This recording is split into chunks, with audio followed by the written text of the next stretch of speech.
Hello everyone, I hope आप सब अच्छे होंगे और अपना इनर वर्क कर रहे होंगे। आज इस वीडियो से मैं कर्मा के ऊपर एक सीरीज़ बना रही हूँ, जिसमें 4-5 वीडियोस होंगी, जिसमें आपको कर्मा क्या होता है, इसके टाइप्स क्या हैं, कैसे हम बैड कर्मा को हटा सकते हैं और क्या क्या चीज़ें कर सकते हैं, और इन सब चीज़ों से ट्विन फ्लेम जर्नी पे क्या इफ़ेक्ट्स आएंगे, कैसे वो हमारी जर्नी में हेल्प करेगा, ये भी मैं बताऊँगी। तो वीडियो को ध्यान से सुनें, क्योंकि अगर आपको चीज़ों के ऊपर क्लैरिटी नहीं होगी तो चाहे आप कितना भी मेडिटेशन कर लो, कितना भी इनर वर्क कर लो, सालों लग जाएंगे, लेकिन आपका जर्नी जो है वो पूरी नहीं होगी।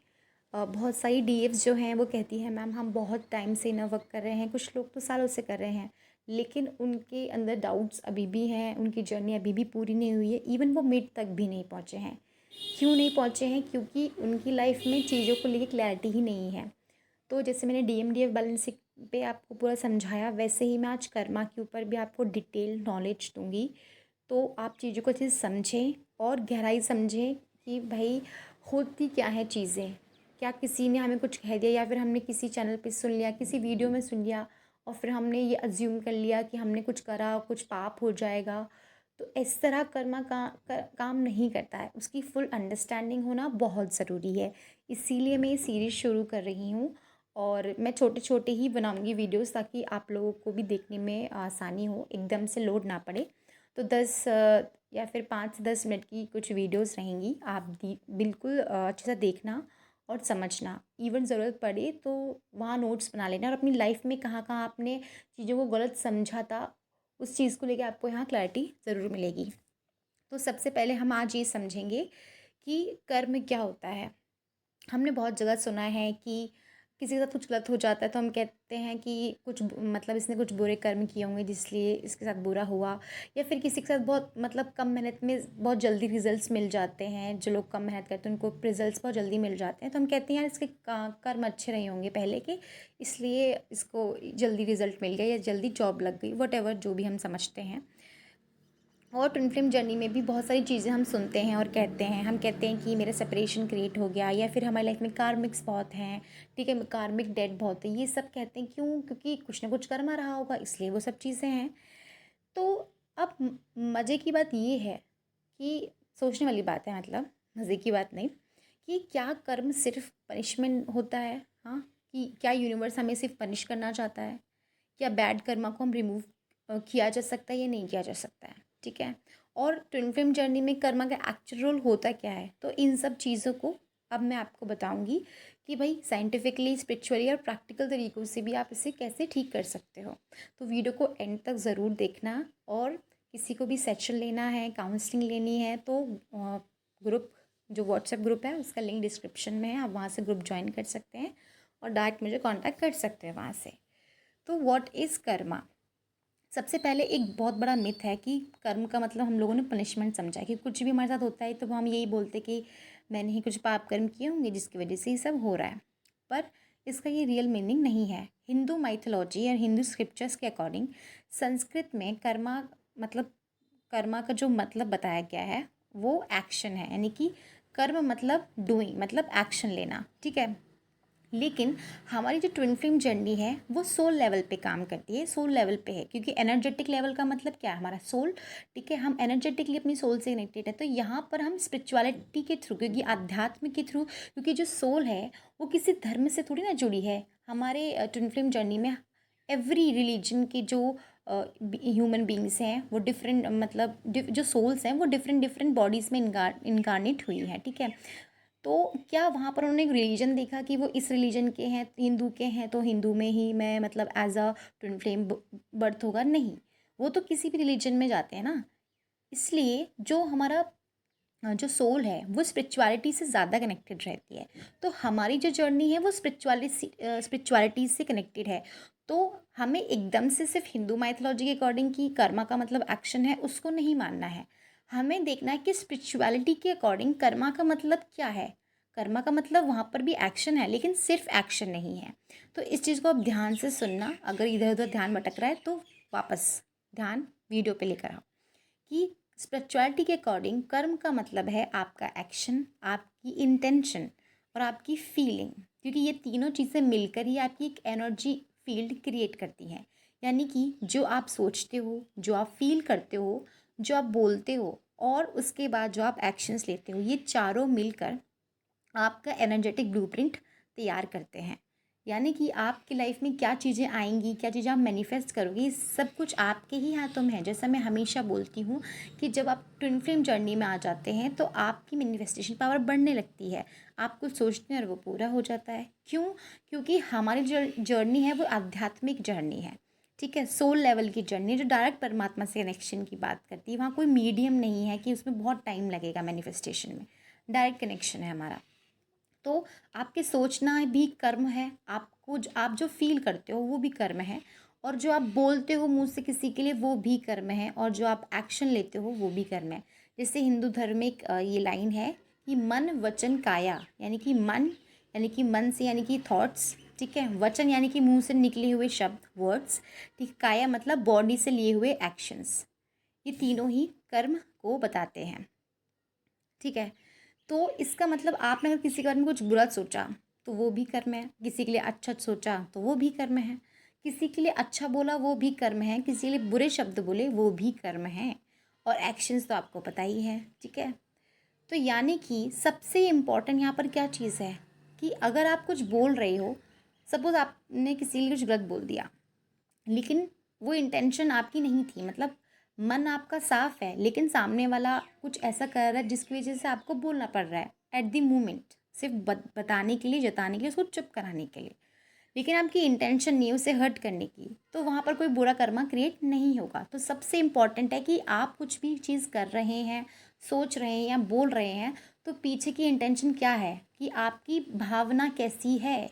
ईश्वर से रावण ने भी भक्ति करके चीज़ें वरदान में मांगी थी, और राम ने भी भक्ति करके वरदान में मांगी थी, लेकिन इंटेंशन राम की प्योर थी, तो शिव जी राम के साथ थे, ना कि रावण के साथ थे। समझ में आया? तो इंटेंशन इंपॉर्टेंट है, सिर्फ भक्ति करने से कुछ नहीं होगा। भक्ति के पीछे इंटेंशन क्या है, जो आप मांग रहे हो वो किसी के अच्छे के लिए मांग रहे हो या किसी के बुरा करने के लिए मांग रहे हो, ठीक है, इन चीज़ों को ध्यान रखिए।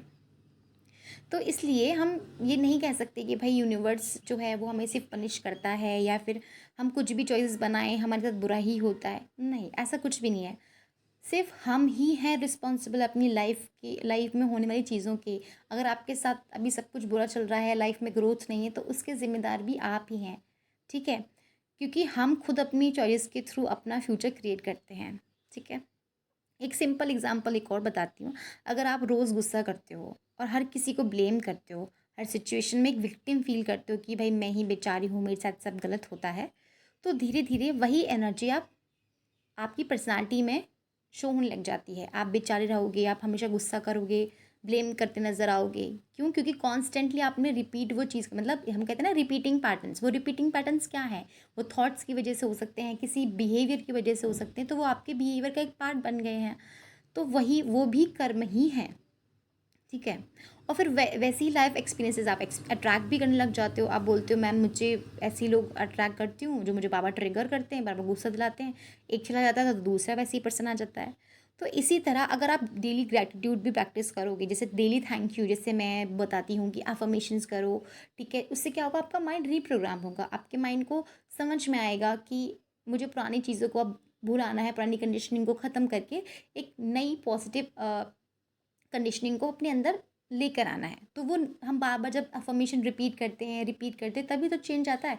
अब आपने 2 दिन बोला, 3 दिन बोला, फिर आपने छोड़ दिया, तो चीज़ें चेंज थोड़ी ना हो जाएंगी, फिर आप कहते हो कि मैम चीज़ें काम नहीं करती। तो अगर आप डेली ग्रैटिट्यूड प्रैक्टिस करोगे, डेली लोगों को फॉरगिव करोगे जिन्होंने आपको तकलीफ़ दी, या फिर आप खुद को फॉरगिव करोगे जिनको आपने तकलीफ़ दी है, या फिर आपने खुद को तकलीफ़ दी, और सेल्फ लव को चूज़ करोगे, तो आपकी एनर्जी कम्प्लीटली चेंज होने लग जाती है। कुछ अलग से इनर वर्क थोड़ी ना करना है, आप घंटों मेडिटेशन नहीं कर सकते हो, करके देख लो, लेकिन ज़िंदगी में कोई चेंजेस आपको नहीं नज़र आएंगे, क्योंकि सही बात तो यही है कि किसी को सही ढंग से मेडिटेशन करना भी नहीं आती है। कहीं से कुछ भी सुन के अगर हम करने लग जाते हैं, वो असर क्यों नहीं करता, वो इसीलिए नहीं करता क्योंकि एक सही तरीका, मतलब अगर आप 10 मिनट भी सही तरीके से मेडिटेशन करोगे ना, तो आपकी लाइफ में ग्रोथ डेफिनेटली होगी। और लेकिन आप 1-2 घंटे मेडिटेशन कर रहे हो, लेकिन आपको पता ही नहीं है कैसे करना है, सिर्फ म्यूज़िक सुनना है, सुनते जा रहे हो, और फ़र्क नहीं आ रहा लाइफ में, तो कोई फ़ायदा नहीं सब इनर वर्क के नाम पे कुछ भी करने का। इनर वर्क वही है जिसकी वजह से आपकी लाइफ में चेंज आता है। तो ध्यान रखिए जो भी आप कर रहे हैं। तो कर्मा का बेसिक प्रिंसिपल यही है कि आप जो इंटेंशन माइंड में रख के जो भी एक्शन कर रहे हैं वही आपकी फ्यूचर को क्रिएट करेगा। ठीक है, अब हम समझते हैं कि 3 प्रकार के वो कौन से कर्म हैं जो हमारी लाइफ को इफ़ेक्ट करते हैं मेजर। ठीक है, सबसे पहला है हमारा संचित कर्म, यानी कि स्टोर्ड या फिर एक्यूमुलेटेड कर्मास। ठीक है, इसका मतलब सिंपल सा है कि भाई हम जो लोग जैसे हिंदू माइथोलॉजी में ऐसा ही है कि हम लोग पास्ट लाइफ में बिलीव करते हैं। तो पास्ट सिर्फ पिछली जन्म की बात नहीं हो रही, पिछले जितनी भी जन्म आपने एज अ ह्यूमन लिए हैं, ठीक है, वहाँ पर आपने जो भी कर्म किए हैं अच्छे बुरे सब तरीके, किसी एक बुरे कर्म की बात नहीं कर रही हूँ, अच्छे बुरे दोनों के कर्मों की बात कर रही हूँ, जो भी वो इकट्ठे इस लाइफ में आप लेके आते हो, तभी तो आपका जन्म हुआ ना। अगर आपके सारे कर्म खत्म हो चुके होते तो एक और लाइफ क्यों लेते? फिर तो आप मतलब मोक्ष मिल जाता ना, आपको एनलाइटमेंट मिल जाती, फिर आपको दोबारा जन्म नहीं लेना पड़ता। यही तो कॉन्सेप्ट है ना, धरती पे आए हो इसका मतलब कर्म है आपका। ठीक है, तो संचित कर्मा मतलब एक्यूमुलेटेड कार्मिक इंप्रेशंस या फिर एक्यूमुलेटेड कार्मिक अकाउंट्स, जो भी आपने कर्मा पिछले जन्मों में क्रिएट किए हैं। ठीक है, और जो लोग पास्ट लाइफ में बिलीव नहीं करते तो वो इस तरह समझ सकते हैं कि जो भी आपके सबकॉन्शियस पैटर्न हैं और पैटर्न्स हैं और जो पुरानी कंडीशनिंग है वो उसके रूप में ही आते हैं। मतलब क्योंकि बिकॉज बहुत से रिलीजन में और चीज़ों में बिलीव नहीं करते पास्ट लाइफ में, तो वहाँ पर आप समझो कि आपके जो भी सबकॉन्शियस पैटर्न्स हैं, जो भी आपकी पुरानी कंडीशनिंग है, जो भी आप लूप में थॉट्स चलते हैं, जो भी रिपीटिंग पैटर्न्स आपकी लाइफ में चल रहे हैं, जॉब नहीं लगना, आप कितनी मेहनत कर लो, या फिर नो सेम टाइप के रिलेशनशिप को अट्रैक्ट करते रहना, या फिर जो भी है लैक को मैनिफेस्ट करते रहना, तो ये सब आपके सबकॉन्शियस में ब्लॉक्स हैं और लिमिटिंग बिलीव्स हैं, पुरानी कंडीशनिंग है, जिसकी वजह से ये चीज़ें हो रही हैं। Right, if you don't believe in past life. तो फर्स्ट क्या हुआ? संचित कर्मा, स्टोर्ड जो कर्मा होता है वो। दूसरा है प्रारब्ध कर्मा। प्रारब्ध कर्मा का मैं पहले आपको एग्जाम्पल देती हूँ कि हमने सुना है कि जोड़ियाँ ऊपर से बन के आती हैं, यानी कि पहले से डेस्टिनी में जो चीज़ें लिखी हुई हैं दैट इज़ प्रारब्ध, जिसको बदला नहीं जा सकता। ये एक मतलब बहुत ही इम्पॉर्टेंट हिस्सा है हमारी लाइफ का, जिससे हमारी लाइफ के मेजर चीज़ें डिसाइड होती हैं। ठीक है, मतलब जो ऑलरेडी आपकी प्रेजेंट लाइफ में एक्टिवेट हो चुके हैं। लाइक सपोज़ आपने किस फैमिली में जन्म लिया, कौन आपके पेरेंट्स बने, ठीक है, कौन से इन्वायरमेंट में आप रहे या फिर पले बड़े हो, है ना, आपकी लाइफ में क्या क्या चैलेंजेस आएंगे या फिर अब तक आ चुके हैं। ठीक है, तो जो हमारी स्पिरिचुअल ट्रेडिशंस हैं उसमें प्रारब्ध कर्मा का ये मेन हिस्सा माना जाता है कि कब कहाँ क्या चीज़ें होंगी वो पहले से ही लिखी जा चुकी हैं, कि मतलब डेस्टिनी में लिखी हुई हैं। तो लेकिन एक और चीज़ है जो यहाँ पर समझने वाली है कि प्रारब्ध कर्मा को बदलने की शक्ति केवल और केवल ईश्वर की भक्ति से आ सकती है। मतलब प्रारब्ध यानी कि जो डेस्टिनी में लिखा हुआ है वो केवल ईश्वर बदल सकते हैं और कोई नहीं बदल सकता है।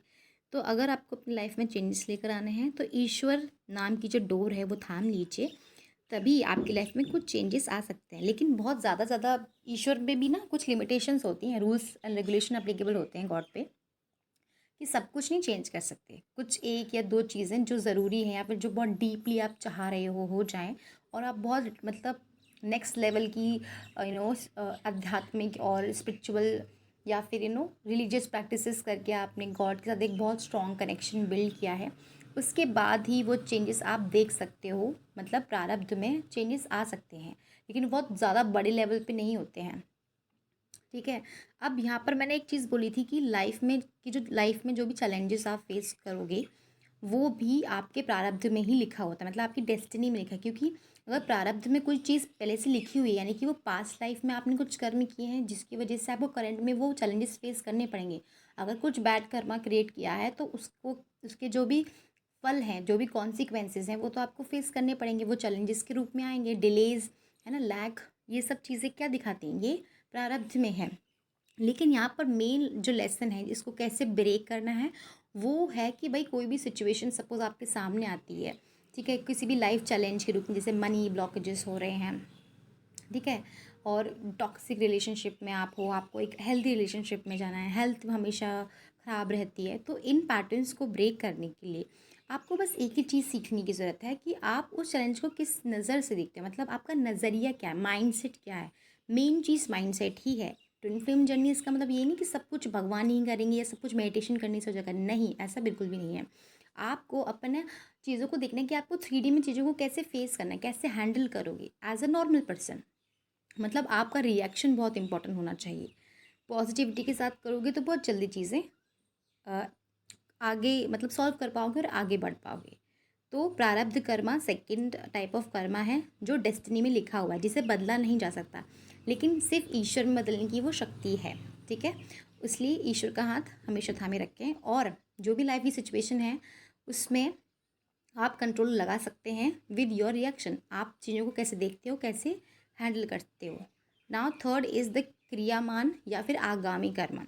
ये सबसे पावरफुल कर्म है। जो हम ये सवाल करते हैं कि हम अपने कर्म कैसे क्रिएट करते हैं, तो हम क्रिएट कैसे करें, मतलब जो प्रेजेंट में सपोज़ मैं ये वीडियो बना रही हूँ तो यही तो मेरा कर्म है ना। प्रेजेंट में मेरा यही एक्शन है कि मैं वीडियो रिकॉर्ड करूँ, फिर मैं उसे अपलोड करूँ, ये मेरा प्रेजेंट एक्शन है, तो ये भी तो मेरा कर्म है ना। तो मैं ये जो कर रही हूँ इसी को क्रियामान और आगामी कर्म करते हैं। आप क्या कर रहे हो, ये आप इस वीडियो को सुन रहे हो तो ये आप हियरिंग वाला कर्मा कर रहे हो, तो ये भी कर्म है। कुछ एक्शन करना भी कर्म है, कुछ बोलना भी कर्म है और कुछ सोचना भी कर्म है, अच्छा बुरा, ठीक है, जो भी हो। तो प्रेजेंट मोमेंट में आप क्या कर रहे हो वो आपके फ्यूचर को शेप करेगा। मतलब आपके डिसीजन, आप किस इंटेंशन से वो डिसीजन ले रहे हो और किस इंटेंशन से आप कोई एक्शन ले रहे हो, मतलब क्या भाव, किस भाव से आप कोई काम कर रहे हो, वो सभी आपके फ्यूचर को शेप करता है। तो ये भी कर्म है। तो हम जब स्पिरिचुअलिटी की बात करते हैं तो स्पिरिचुअलिटी में हमेशा प्रेजेंट मोमेंट पे फोकस किया जाता है, क्योंकि यही वो जगह है जहाँ पर आप अपना फ्यूचर बदल सकते हो। मतलब वही मैंने कहा, प्रारब्ध को बदला जा सकता है। तो जब आप प्रेजेंट में फोकस करके अपने एक्शन करोगे तो फ्यूचर ऑटोमेटिकली चेंज होगा। अगर आप प्रेजेंट में ही गलत डिसीजन बना लिए तो फ्यूचर तो ख़राब होगा ही ना। तो आज की वीडियो में हम बस इतना ही बात करेंगे। आई गेस वीडियो बहुत लंबी हो गई, मैंने शॉर्ट रखने की कोशिश की, लेकिन मेरा मेन गोल यही है कि मैं आपको हर चीज़ की डीप क्लैरिटी दूँ, अंडरस्टैंडिंग दूँ। ठीक है, नेक्स्ट वीडियो में हम बाकी चीज़ों की बात करेंगे, कैसे कर्मा क्रिएट होता है, कैसे बैड कर्मा को हम रिमूव कर सकते हैं, वो नेक्स्ट सीरीज़ में हम बात करेंगे। आज के लिए बस इतना ही। Thank you so much.